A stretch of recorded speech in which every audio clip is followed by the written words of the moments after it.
যদি তুমি 2027 চনৰ মেট্ৰিক পৰীক্ষা দিবা তেনেহ'লে এই টপিকটো জানি থোৱাটো খুবেই গুৰুত্বপূৰ্ণ হয়। এই টপিকটো তোমালোকৰ ইউনিট টেষ্টত আহিব, হাফ ইয়াৰলিত আহিব, প্ৰি ফাইনেল এক্সামত আহিব আৰু লাষ্টত ফাইনেল এক্সামতো আহিব। টপিকটো হৈছে তোমালোকৰ লেটাৰ ৰাইটিং। লেটাৰ ৰাইটিং টপিকটো তোমালোকৰ প্ৰতি বছৰে আহে। যোৱা বছৰ মই পঢ়াইছিলোঁ তোমালোকক আৰু এক্সাক্ট আহিছিলে। আৰু এই বছৰ তোমালোকৰ ফাৰ্ষ্ট ইউনিট টেষ্টৰ চিলেবাছত আছে, হাফ ইয়াৰলি এক্সামৰ চিলেবাছত আছে, প্ৰি ফাইনেল এক্সামৰ চিলেবাছত আছে আৰু মেট্ৰিক পৰীক্ষাৰ চিলেবাছতো লেটাৰ ৰাইটিং টপিকটো আছে। তো 10 মিনিটৰ ভিতৰতে মই তোমালোকক এই টপিকটো ক্লিয়াৰ কৰি দিম। তোমালোকে মেট্ৰিক পৰীক্ষাত একদম সম্পূৰ্ণ নম্বৰ পাবাই, ধুনীয়াকৈ লিখি থৈ আহিব পাৰিবা। তো এইটো টপিকৰ পৰা তোমালোকৰ 3 পৰা 4 নম্বৰ আহি যায় আৰু 100% তোমালোকে 4 মাৰ্কছ মান উঠাব পাৰিবাই যদি এই টপিকটো ভালকৈ পঢ়ি যোৱা। আৰু আজি এনেকুৱাকৈ মই তোমালোকক কৰাই দিম যাতে যেনেকুৱা প্ৰশ্নই নাহক কিয় তোমালোকৰ প্ৰি ফাইনেল এক্সাম বা মেট্ৰিকত যোৱা বছৰ তাৰ আগৰ বছৰ যেনেকুৱা প্ৰশ্ন আহিছিল আৰু আপকামিং 2027তো যেনেকুৱা প্ৰশ্নই নাহক কিয় তোমালোকে নিশ্চয় কৰি থৈ আহিব পাৰিবা। আজি এই ভিডিঅ'টো চাই গ'লে হ'ল, কাৰণ লেটাৰ ৰাইটিংটো মই প্ৰতি বছৰে ভিডিঅ' বনাওঁ। যোৱা বছৰ মই ভিডিঅ' দিছিলোঁ আৰু তাত অলম'ষ্ট তোমালোকে চাব পৰা 5,000তকৈ অধিক ষ্টুডেণ্টছে লাইক কৰিছে, 80,000তকৈ অধিক ষ্টুডেণ্টছে চাইছে। আৰু মই তোমালোকক গেৰাণ্টি দি ক'ব পাৰিম যে আজি এই ভিডিঅ'টো চোৱাৰ পিছত তোমালোকৰ লেটাৰ ৰাইটিংটো একদম ক্লিয়াৰ হৈ যাব। এনেই ষ্টুডেণ্টে লাইক দি থোৱা নাই, কাৰণ আমি একদম সহজত বুজাই দিওঁ। বেলেগে বুজাব নোৱাৰিলেও মই কিন্তু তোমালোকক একদম ইজিলি বুজাই দিম আৰু তোমালোকে ফুল মাৰ্কছো স্ক'ৰ কৰিব পাৰিবা। তো যদিহে ভাল ৰিজাল্ট এটা কৰিব বিচাৰিছা আমাৰ এই চেনেলটো ছাবস্ক্ৰাইব কৰি থৈ দিবা। অকল ইউনিট টেষ্ট বা হাফ ইয়াৰলি বুলিয়ে নহয়, একদম মেট্ৰিক পৰীক্ষালৈ আমি যিমান পাৰোঁ তোমালোকক সহায় কৰি যাম। কিন্তু বৰ্তমান তোমালোকৰ পৰা মোক এটা সহায় প্ৰয়োজন হৈছে। তোমালোকে চেনেলটো ছাবস্ক্ৰাইব কৰিবা আৰু ভিডিঅ'টো লাইক কৰি দিবা। বাকী আহা আমি ভিডিঅ'টো ষ্টাৰ্ট কৰিছোঁ। তোমালোকক মই একদম কমপ্লিট শিকাই দিম। প্ৰথম তোমালোকে জানিব লাগিব যে লেটাৰ ৰাইটিং কেইটা টাইপৰ থাকে। লেটাৰ ৰাইটিং তোমালোকৰ 3টা টাইপছৰ থাকে আৰু টাইপ কেইটা হৈছে তোমালোকৰ friendly letter, letter to editor আৰু এটা হৈছে এপ্লিকেশ্যন লেটাৰ। এপ্লিকেশ্যন লেটাৰটো তোমালোকে লিখিয়ে থাকে জানা, ফ্ৰেণ্ডলি লেটাৰটো জানা, কিন্তু লেটাৰ টু এডিটৰটোও জানিব লাগিব। গোটেইখিনি আজি আমি ডিছকাছ কৰিম। প্ৰথম মই ষ্টাৰ্ট কৰিছোঁ ফ্ৰেণ্ডলি লেটাৰ টপিকটো দি। তো ভিডিঅ'টো তোমালোকে সম্পূৰ্ণ চোৱা। তো এইখিনি মই তোমালোকক আমাৰ যোনটো ই-বুক PDF হয়, যোনটো আমি এবাৰ নোটছ ওলাইছিলোঁ ইংলিছৰ কাৰণে 149 ৰুপিছৰ, তাৰে ভিতৰত আছে। এইটো মই দেখাই দিছোঁ তোমালোকক। চ' 3টা টাইপৰ লেটাৰ থাকে, সেইটোতো তোমালোকে জানাই। তো এতিয়া তোমালোকে প্ৰথম ফ্ৰেণ্ডলি লেটাৰটো জানিব লাগিব, সেইটো আমি প্ৰথম ষ্টাৰ্ট কৰিছোঁ। চ' ফ্ৰেণ্ডলি লেটাৰ ষ্টাৰ্ট কৰা 3টা বেষ্ট পদ্ধতি আছে। তোমালোকক প্ৰশ্নত যিকোনো সুধিব পাৰে। তোমালোকক সুধিব পাৰে যে মেট্ৰিক পৰীক্ষাৰ বাবে তোমালোকৰ প্ৰিপেৰেশ্যনটো কেনেকুৱা চলি আছে, তো তেনেকুৱা লেটাৰ ৰাইটিং সুধিব পাৰে। বা সুধিব পাৰে যে তোমাৰ বেমাৰ হৈছিল যে তুমি ভাল পাইছানে নাই, তো সেইটো তোমালোকে চাব লাগিব। যদিহে সুধিছে যে তোমালোকৰ মেট্ৰিক পৰীক্ষা কেনেকুৱা হৈ আছে, তেনেহ'লে তোমালোকে এনেকুৱাকৈ ষ্টাৰ্ট কৰিব পাৰা। চোৱা, do not misunderstand me for my silence as I was busy preparing for my SSLC examination. As the exam is over I take this opportunity to write to you. তো ইয়াত কোৱা হৈছে যে যিহেতু মোৰ পৰীক্ষা চলি আছিল সেইবাবে মই লিখিব পৰা নাছিলোঁ, আৰু এতিয়া যিহেতু মোৰ পৰীক্ষা শেষ হৈছে সেইকাৰণে এই লেটাৰখন মই তোমালৈ লিখিছোঁ। তো তেনেকুৱাকৈ তোমালোকে ষ্টাৰ্ট কৰিব পাৰা। যদিহে তোমালোকক তোমাৰ প্ৰিপেৰেশ্যনটোৰ কথা সুধিছে এনেকুৱাকৈ ষ্টাৰ্ট কৰিবা। নেক্সট কেতিয়াবা সোধে যে তোমাৰ বেমাৰ হৈ আছিলে, বেমাৰ ভাল পাইছেনে নাই, তেনেকুৱা যদি লেটাৰ দিয়ে তেনেহ'লে ষ্টাৰ্টিংটো কেনেকৈ কৰিবা, I could not write to you because of my illness. মোৰ যিহেতু বেমাৰ হৈ আছিল সেইটো কাৰণে মই তোমাক লেটাৰ লিখিব পৰা নাছিলোঁ। It gave me pleasure to write to you now. আৰু এতিয়া মই তোমাৰ কাৰণে এখন লেটাৰ লিখিব ওলাইছোঁ। তেনেকুৱাকৈ ষ্টাৰ্ট কৰিব পাৰা। নহ'লে কেতিয়াবা সোধে যে তোমালোকৰ এক্সিবিশ্যনৰ কাৰণে প্ৰজেক্ট প্ৰিপেয়াৰ কৰি আছে, কেনেকুৱা চলি আছে, সেই কথাটো সুধিব পাৰে। ইয়াত লিখিবা যে I am really sorry because I could not reply to your letter in time. I was busy preparing for my project work. As the project work is over I take this opportunity to write to you. তো যিহেতু মই প্ৰজেক্টৰ কামত ব্যস্ত হৈ আছিলোঁ, তো এতিয়া যিহেতু মোৰ প্ৰজেক্টৰ কাম শেষ হৈছে সেইটো কাৰণে মই লেটাৰটো লিখিছোঁ তোমালৈ। তো তেনেকুৱাকৈ তোমালোকে ষ্টাৰ্ট কৰিব পাৰা, যিকোনো ষ্টেপ দি তোমালোকে ষ্টাৰ্ট কৰিব পাৰা। আৰু ইয়াত এখন এক্সাম্পল মই তোমালোকক দেখাই দিছোঁ। লেটাৰ লিখোঁতে যেতিয়া তোমালোকে ফ্ৰেণ্ডলি লেটাৰ লিখিবা তেতিয়া তোমালোকে ৰাইট ছাইডে ভেনিউ দিবা আৰু ডেটেড দিবা। ভেনিউ হৈছে ক'ৰ পৰা তোমালোকে লেটাৰখন লিখিছা, এইটো ক্লাছৰুম হ'ব পাৰে বা এক্সাম হল হ'ব পাৰে। তাৰপিছত ডেটেডটো কি দিবা, যোনটো ডেট হয় সেইটো দি দিবা। তাৰপিছত লেফ্ট ছাইডে তোমালোকে লিখিবা ডিয়েৰ ফ্ৰেণ্ড বা যি দিয়ে আৰু যাৰ লৈ তোমালোকক লেটাৰটো লিখিব দিয়ে সেইটো দিবা। তো ষ্টাৰ্টিংটো ইয়াত কেনেকৈ কৈছে চোৱা, thank you for your letter I received it yesterday. তোমাৰ চিঠিখনৰ বাবে ধন্যবাদ, তোমাৰ চিঠিখন মই যোৱাকালি পালোঁ। You had asked me about my days. তো কুৱেশ্যনত লিখা থাকিব তোমালোকক কি বস্তু সোধা হৈছে, সেইটো কাৰণে মই ডেছটো দিছোঁ, সেইটো তোমালোকে বহাই দিবা। তাৰপিছত সেই বস্তুটো লিখি দিবা যে you had asked me about my SSLC preparation. তো সেইটো দি দিবা তোমালোকে যি সোধে আৰু। Today I am going to write about it. তো সেইটো একজেক্ট হ'ব, সেইটো লিখিবাই today I am going to write about it. আৰু তাৰপিছত যোনখিনি মই গেপ এৰিছোঁ তাত তোমালোকে নিজৰ কথাখিনি ভৰাই দিবা। তো বহুতো ষ্টুডেণ্টছে কি কৰে, সিহঁতে লেটাৰ লিখোঁতে এনেই নৰ্মেলি যেতিয়া সিহঁতে নাজানে সিহঁতে ডাইৰেক্ট লিখে ডিয়েৰ ফ্ৰেণ্ড, তাৰপিছত হাই হাউ আৰ ইউ, এনেকুৱাকৈ ষ্টাৰ্ট কৰি দিয়ে। তেনেকুৱাকৈ লেটাৰ ষ্টাৰ্ট নকৰে। ইয়াত মই যোনটো ফৰ্মেট দেখাইছোঁ তেনেকুৱাকৈ ষ্টাৰ্ট কৰা। একদম 3 ভিতৰত 3 মাৰ্কছে পাবা আৰু 4 মাৰ্কছৰ কাৰণে আহিলে 4 মাৰ্কছৰ ভিতৰত 4 মাৰ্কছে পাবা। তাৰপিছত নিজৰ কথাখিনি যেতিয়া ইয়াত ভৰাবা তোমালোকে, ভিতৰৰ বস্তুখিনিত ভৰাবা নিজৰ কথাখিনি। তাৰপিছত লাষ্টত লিখিবা, ইয়াত মই থেংকছ দিলোঁ ভুলত, এইটো ডেটছ হ'ব লাগে। That's all for today, give regards to uncle and aunty, for ever yours mister X. ইয়াত মই মিষ্টাৰ এক্স দিছোঁ, তোমালোকে নিজৰ নামটো লিখি নিদিবা আকৌ। তো এক্সামত যেতিয়া তোমালোকে লিখিবা মিষ্টাৰ এক্স, মিষ্টাৰ ৱাই এনেকুৱাকৈ দি দিবা। তাৰপিছত নিজৰ স্কুলৰ নামটো ABC স্কুল তেনেকুৱাকৈ ষ্টাৰ্ট কৰিবা, নিজৰ একজেক্ট স্কুলৰ নাম তাৰপিছত নিজৰ নাম সেইবোৰ ভৰাই নিদিবা, সেইটো কিন্তু দিয়াটো ভাল নহয় মেট্ৰিক পৰীক্ষাত। তাৰপিছত লগতে এনেকুৱা এটা বক্স এটাও বনাবা, নেম হৈছে 2Y আৰু CO Mr. Z দি দিছোঁ, তাৰপিছত পিনটো তোমালোকে দি দিবা, এনেকুৱাকৈ তোমালোকে X মাৰ্ক দি দিবা। আৰু তাৰপিছতে আমি আহিছোঁ আমাৰ নেক্সট টাইপৰ লেটাৰটোলৈ, লেটাৰটো এডিটৰ। এইটো খুবেই ইম্পৰ্টেণ্ট হয়, আনকি হায়াৰ ছেকেণ্ডেৰী পৰীক্ষাটো তোমালোকৰ এইটো আহিব মেট্ৰিকৰ লগতে, সেইটো কাৰণে এইটো চাবা লেটাৰটো এডিটৰ কেনেকৈ লিখে। ইয়াৰ কিন্তু ফৰ্মেটটো অকণমান বেলেগ হয়, এতিয়া তোমালোকে ফ্ৰেণ্ডলি লেটাৰৰ দৰে এইটো লিখিলে নহ'ব, ইয়াত তোমালোকে ডিয়েৰ ফ্ৰেণ্ড বুলি দিলে নহ'ব। আকৌ ইয়াত তোমালোকে এনেকুৱাকৈ ষ্টাৰ্ট কৰিবা, চোৱা লেফ্ট ছাইডৰ পৰা ষ্টাৰ্ট কৰিবা, two the editor, the Assam Tribune দিছে, এইটো নিউজ পেপাৰ নাম হয়, যদিহে নিউজ পেপাৰ নাম উল্লেখ নাথাকে তেনেহ'লে দ্য আছাম ট্ৰিবিউন বুলিয়ে লিখি দিবা, চানমাৰী 03 গুৱাহাটী আছাম। আৰু তাৰপিছত তোমালোকে ডেটটো দিবা, ডেটটো কেতিয়াৰ হয়, আৰু ডেটটো দিয়াৰ পিছত লগতে ছাবজেক্ট লিখি দিবা, এটা লাইন গেপ দিবা, গেপ এৰিবা, তাৰপিছত ছাবজেক্ট দিবা, ছাবজেক্টটো দিয়াৰ পিছত আকৌ এটা লাইন গেপ এৰি দিবা, তাৰপিছতহে ষ্টাৰ্ট কৰিবা, sir through your esteemed newspaper I wish to draw the attention of the concerned authorities. ইয়াত অথৰিটিজৰ লৈ কিন্তু একদম ছেইম হ'ব, তাৰপিছতহে প্ৰব্লেমটো দিবা। ইয়াত সমস্যাটো কি দিছে চোৱা, ছাবজেক্টটো দিছে erratic power supply in Beltola area of Guwahati. তো ইয়াত তোমালোক লেটাৰ লিখিব দিছে এডিটৰলৈ, কিহৰ ওপৰত, erratic power supply in Guwahati, যে গুৱাহাটীত লাইনবোৰ যাই থাকে সেই এৰিয়াটোত, তো সেইটো লিখিব লাগিব।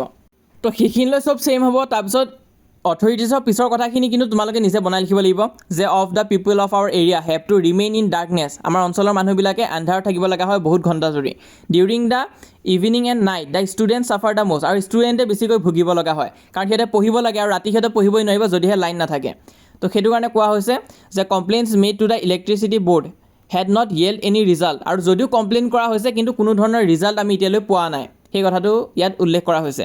তো ইয়াত যোনটো সমস্যা থাকিব সেই সমস্যাটোৰ বিষয়ে লিখিবা, কিন্তু অথৰিটিছলৈ গোটেইখিনি কথা একেই হ'ব অথৰিটিছলৈ, তাৰপিছতহে তোমালোকে বদলাব লাগিব। তো যি প্ৰশ্ন নিদিয়ক কিয় অথৰিটিছলৈ তোমালোকে ছেইম লিখিব পাৰা প্ৰথম ষ্টাৰ্টিংখিনি, তাৰপিছত এইখিনিৰ পৰা অকণমান বদলাই দিবা। আৰু তাৰপিছত লাষ্টৰ লাইনটো কিন্তু একেই হ'ব, I hope that your popular newspaper will highlight this problem, আৰু মই আশা কৰোঁ যে আপোনাৰ এই পপুলাৰ নিউজ পেপাৰে এই প্ৰব্লেমটো হাইলাইট কৰিব।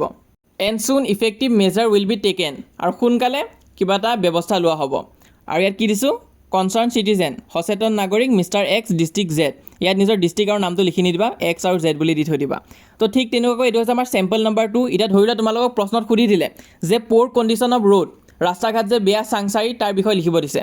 তো ষ্টাৰ্টিংটো আকৌ আমাৰ একেই হ'ব, to the editor the Assam Tribune Chandmari 03 Guwahati Assam, dated 17 April 2021। ইয়াত যেতিয়া তোমালোকে ডেটটো এতিয়া লিখি দিবা বাৰু।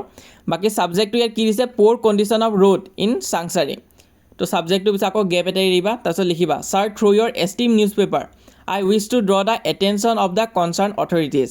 তো ইয়াতো চোৱা অথৰিটিছলৈ গোটেইখিনি বস্তু একেই হ'ল, এতিয়াহে আকৌ টুইষ্টটো আহিব, এতিয়া আমি বেলেগ লিখিম, to the poor condition of road in our locality in Changsari, the road in our area are in terrible condition with big and small holes, কৈছে যে আমাৰ ৰাস্তাত ডাঙৰ আৰু সৰু গাঁত আছে।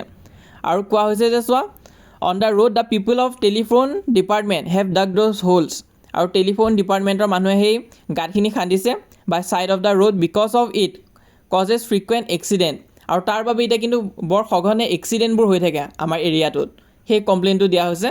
আৰু লাষ্টৰ কথাখিনি একেই দিছে, I hope that your popular newspaper will highlight this problem. তো সেই কথাখিনি আকৌ একেই হৈ গ'ল, লাষ্টৰ লাইনটো একেই হ'ব, আৰু লাষ্টত তোমালোকে concerned citizen mister X district জেডটো একেই দি দিবা। তো এতিয়া আমি আমাৰ 3 নম্বৰ টাইপটো ডিছকাছ কৰিম, সেইটো হৈছে এপ্লিকেশ্যন লেটাৰ। তো এপ্লিকেশ্যন লেটাৰ তোমালোকে নিশ্চয় জানাই, কিন্তু হ'লেও আজি আমি ভালকৈ ডিছকাছ কৰিম, কিন্তু তাৰ মাজতে তোমালোকে এটা ইনফৰ্মেশ্যন দিবলৈ আছে। অকল লেটাৰ ৰাইটিঙে নহয়, এনেকুৱা নিচিনা চব টপিক আমাৰ ওচৰত আছে, হাই কোৱালিটি নোটছ আছে। আজি যোনখিনি তোমালোকক বুজাই আছোঁ তাৰ কাৰণে যি টপিক তোমালোকৰ মেট্ৰিক পৰীক্ষাত আহিব গোটেইখিনি অলৰেডি ৰেডি হৈ আছে। যিসকলে আমাৰ পৰা ই বুক লৈছিলা বা PDF ফাইলটো লৈছিলা তোমালোকে গম পাইছা যে কোনখিনিৰ পৰা পঢ়োৱা হৈছে। তো ঠিক তেনেকুৱাকৈ মেইন বুকৰ যিমানবিলাক তোমালোকৰ চেপ্টাৰ আছে মেট্ৰিক পৰীক্ষাত আহিব গোটেইখিনি কৰোৱা আছে। ছাপ্লিমেণ্টাৰী বুক গোটেইখিনি এনেকুৱা ধুনীয়াকৈ এক্সপ্লেনেশ্যন দিয়া হৈ আছে নোটছত। তাৰপিছত গ্ৰামাৰ পাৰ্ট আছে, ৰিপৰ্ট ৰাইটিং আছে, ছাবষ্টেঞ্চ ৰাইটিং আমি অলৰেডি বনাই থৈ দিছোঁ, ষ্টৰি ৰাইটিং বনাই থৈ দিছোঁ, ট্ৰান্সলেশ্যন বনাইছোঁ, MCQ গোটেইবিলাক চেপ্টাৰো আমি বনাই থৈ দিছোঁ। আৰু গোটেইখিনি যদি তোমালোকে ল'ম বুলি ভাবা নোটছখিনি আমাৰ ল'ব পৰা ইংলিছৰ নোটছ অকল 149 ৰুপিজ হয়। 149 ৰুপিজত তোমালোকে এই গোটেই নোটছখিনি ল'ব পাৰিবা, আৰু মই তোমালোকক বুজাই নিলে তোমালোকে নিজে পঢ়ি হ'লেও বুজি পাই যাবা। আৰু এই নাম্বাৰটো দিয়া হৈ আছে, ইয়াত তোমালোকে কণ্টেক্ট কৰিবা যদিহে ল'ম বুলি ভাবিছা। তো সম্পূৰ্ণ PDFটো কেনেকুৱা হ'বলৈ গৈ আছে মই তোমালোকক দেখাই দিছোঁ, ইয়াত তোমালোকে চাব পাৰা। খুবেই ইম্পৰ্টেণ্ট PDF ফাইল হয়, মেট্ৰিক পৰীক্ষাৰ বাবে ইংলিছ ছাবজেক্টৰ কাৰণে আমি বনাইছোঁ। ইয়াত চোৱা তোমালোকে গোটেইখিনি চেপ্টাৰ আছে, এই লেটাৰ টু গড আদি চব আছে, ছাপ্লিমেণ্টাৰী বুক আছে, গ্ৰামাৰ আছে, ৰাইটিং পাৰ্ট আছে, চব আছে, একো বস্তু বাদ দিয়া হোৱা নাই। গোটেইখিনি তোমালোকে আমাৰ এই PDF ফাইলটোত পাই যাবা। ইয়াত চোৱা তোমালোকে এই লেটাৰটো গত ধুনীয়াকৈ দিয়া হৈ আছে, ইম্পৰ্টেণ্ট চামাৰী দিয়া হৈ আছে, তাৰপিছত ইম্পৰ্টেণ্ট কুৱেশ্যনছ উইথ এনচাৰ্ছো দিয়া হৈ আছে। তো তোমালোকে এই PDF কেইখন পাবলৈ সক্ষম হ'বা। যদিহে ল'ম বুলি ভাবিছা তেনেহ'লে আমাক কণ্টেক্ট কৰিব পাৰা। অকল এই লেটাৰটো গতে নহয়, গোটেইখিনি চেপ্টাৰ আমি বনাই থৈ দিছোঁ, নেলছন মেণ্ডেলা আছে। তো ঠিক তেনেদৰে গোটেই মেইন বুকটো আছেই, লগতে ছাপ্লিমেণ্টাৰী বুকো গোটেই আছে। তাৰপিছত গ্ৰামাৰ পাৰ্টটো আৰু ৰাইটিং পাৰ্টটো আছে, বুজাই দিয়া হৈছে ধুনীয়াকৈ কেনেকৈ কৰিব লাগিব। তো তোমালোকে এই PDFটো আমাৰ পৰা ল'ব পাৰিবা। অলৰেডি বহুতো ষ্টুডেণ্টছ আমাৰ পৰা লৈছে 149 ৰুপিছত তোমালোকে গোটেই ফুল নোটছ পাই যাবা ইংলিছ ছাবজেক্টৰ কাৰণে মেট্ৰিক পৰীক্ষাৰ লৈ। আৰু যদি ভাবিছা যে মই তোমালোকক পঢ়াই দিব লাগে তেনেহ'লে 499 ৰুপিছৰ আমাৰ বেটছটোত জইন হ'ব পাৰা। তো বেটছটোত বহুতো ষ্টুডেণ্টছ আছে, সিহঁতক আজি মই সুধি লৈছিলোঁ যে আজি এই ভিডিঅ'টো লেটাৰ ৰাইটিঙৰ ভিডিঅ'টো মই ইউটিউবত দিম বুলি অলৰেডি মই কৈ থৈ দিছোঁ। আৰু তাৰো উপৰি লেটাৰ ৰাইটিঙৰ কাৰণে PDF ফাইলটো মই দি দিছোঁ, যাতে সিহঁতে সেইখিনি প্ৰিণ্ট কৰাই ল'ব পাৰে বা ধুনীয়াকৈ সেইখিনি চাই পঢ়িব পাৰে।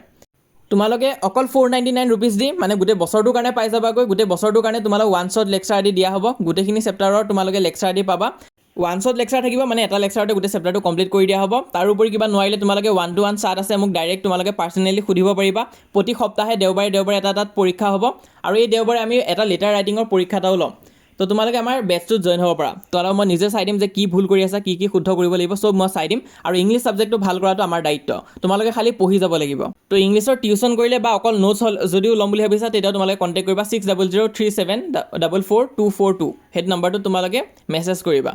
হোৱাটছএপত আমি চাই দিম বাৰু। তাৰপিছত নেক্সট তোমালোকে চোৱা, লাষ্ট টপিকটো আমি এতিয়া ডিছকাছ কৰিম, এপ্লিকেশ্যন লেটাৰ। তো লেটাৰৰ 3 নম্বৰ টাইপটো হৈছে এপ্লিকেশ্যন লেটাৰ। তোমালোকে সৰুৰ পৰা শুনি আহিছা, যেতিয়া তোমালোকে স্কুল এবচেণ্ট হোৱা তেতিয়া এপ্লিকেশ্যন এখন দিব লাগে।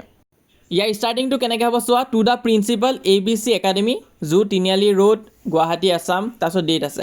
তো ইয়াত তোমালোকে নিজৰ স্কুলৰ নামটো আকৌ লিখি নিদিবা, ABC একাডেমি বুলিয়ে দিবা, কাৰণ নিজৰ স্কুলৰ নাম তাৰপিছত নিজৰ নামটো, নিজৰ কণ্টেক্ট নাম্বাৰ এইখিনি কিন্তু শ্বেয়াৰ কৰিব নালাগে পৰীক্ষাৰ বহীত, সেইখিনি লিখিবা। সেইটো কাৰণে ABC একাডেমি বুলি দি দিবা, জু তিনিআলি ৰোড, যি দিয়া আৰু এড্ৰেছটো দিবা।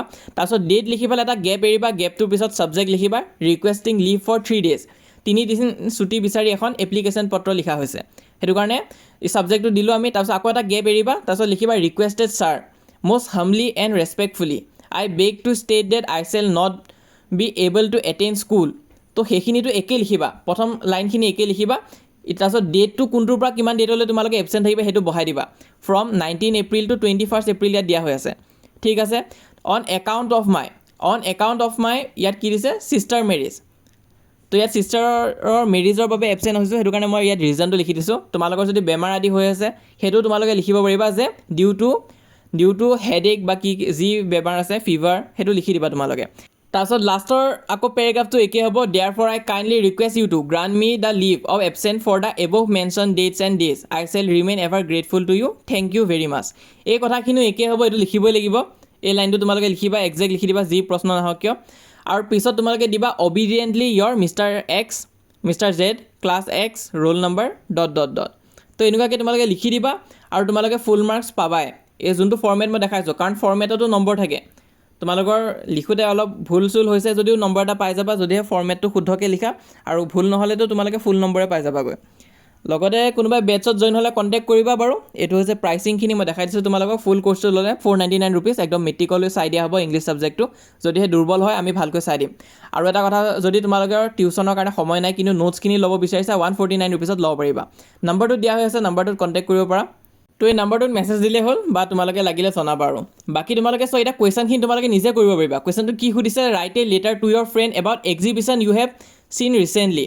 ইয়াত এক্সিবিশ্যনৰ কথা সুধিছে, আৰু এইটো কি হয়, write a letter to your friend মানে হৈছে এইটো ফ্ৰেণ্ডলি লেটাৰ লিখিব দিছে, প্ৰথম ফৰ্মেটটো ইউজ কৰিবা। তাৰপিছত 2 নম্বৰটো কি সুধিছে, write a letter two editor. ইয়াত গমেই পাই গ'লা যে এইটো কি কাৰলৈ লেটাৰ সুধিছে, এইটো এডিটৰলৈ লেটাৰ লিখিব দিছে। আৰু ইয়াত কিহৰ বিষয়ে লিখিব দিছে, লোড শ্বেডিং মানে কি হৈছে, কাৰেণ্টে যে ডিষ্টাৰ্ব দিয়ে, লাইন গুচি যায়গৈ, সেই কথাটোৱে সুধিছে।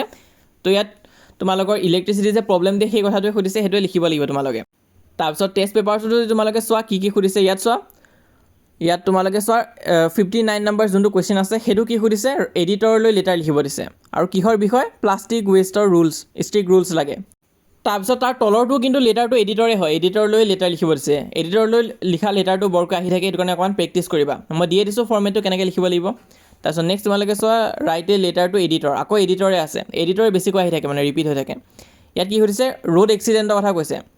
তো আমি প'ৰ ৰোড কণ্ডিশ্যনৰ কথা পঢ়িছিলোঁ, তো এক্সিডেণ্টৰ কাৰণে বনাই লিখি দিবা। তাৰপিছত আছে write a letter to your friend, তো এইটো তোমালোকৰ ফ্ৰেণ্ডলি লেটাৰ হ'ব, asking him or her to join for a পিকনিকৰ কাৰণে তো তেনেকুৱা আছে এতিয়া যি লেটাৰ নহওক কিয় তোমালোকে লিখিব পাৰিবা এক্সামত মোৰ বিশ্বাস আছে ইউনিট টেষ্ট এক্সাম ভাল হ'বই হাফ ইয়াৰলিও ভাল হ'ব মেট্ৰিক পৰীক্ষাও ভাল হ'ব এই টপিকটো আজি বুজি পাই গ'লা বাকী কি টপিক লাগে কমেণ্টত জনাবা মই চেষ্টা কৰিম সেই টপিকটো কভাৰ কৰি দিবৰ কাৰণে আৰু হোৱাটছএপত জইন কৰিবা হোৱাটছএপত আমাৰ লগত 6000কৈ অধিক ষ্টুডেণ্টছে জইন কৰিছে হোৱাটছএপ একদম ফ্ৰী হয় ফ্ৰী অফ কষ্ট আমি যিমান পাৰোঁ তোমালোকক পঢ়াই যাম হোৱাটছএপত জইন কৰিবা আৰু যিসকলে এতিয়ালৈ জইন কৰা নাই তোমালোকে জইন কৰি ল'বা পিন কমেণ্টত মই লিংকটো দি থৈ দিছোঁ ডেছক্ৰিপশ্যনত লিংক আছে ক্লিক কৰিবা পেজটো অ'পেন হ'ব পেজটো ফ'ল' কৰি ল'বা আৰু আমাৰ এই চেনেলটো তোমালোকে ছাবস্ক্ৰাইব কৰি ৰাখিবা মই যিমান পাৰোঁ সহায় কৰি যাম